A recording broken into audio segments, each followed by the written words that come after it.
What is your view about, the iconic brands, and how do you relate to them? If people say, how does SLS compare to, what Four Seasons or Ritz-Carlton? How do you view that? Well, I mean, like I said, we spent a lot of time. I mean, SLS, we designed SLS as a brand before we designed it as a property, before we didn't have a name, before we had a property. I had the luxury of bringing a team on board and kind of learning from our partners' mistakes that were around, at least.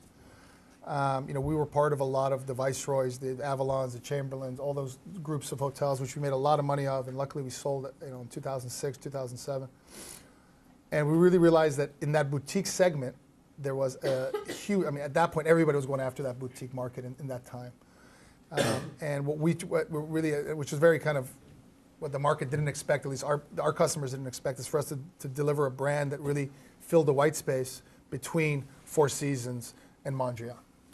And we really spent, we spent 2.5 years designing SLS and bringing the cast of characters, whether it be Philippe Starck, whether it be Jose Andres, whether it be Murray Moss, Teresa Fatino, who created W for 7 years and worked with us in-house for 5 years, and really try to combine these worlds. I think whether you like our product or not, when you walk into one of our products, you know that it's an SB product for various reasons.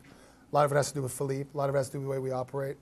A lot has to do with the fact that we really invest a lot of time and money in our brands and in the assets. That's kind of the staple. We look at Four Seasons as an amazing company. We look at One and Only as an amazing company. We look at some of the great, we look at Nobu. We look at Wolfgang Puck. We look at Jean-Georges. We look at Steve Hansen. We look at Danny Myers.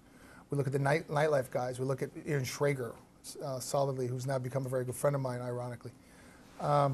You look at guys like Victor Dre. You look at the Light Group. You look at guys out of New York, the strategic group, with Tao, and you start trying to learn and see really kind of how all these things sit and how they affect your company, and how they you can kind of cross-sell to a customer, especially in LA. We have 17 locations in LA now, between from Gladstone's to LA Live and Staples, and within that 17 locations, we have 17 different experiences that we need to sell daily.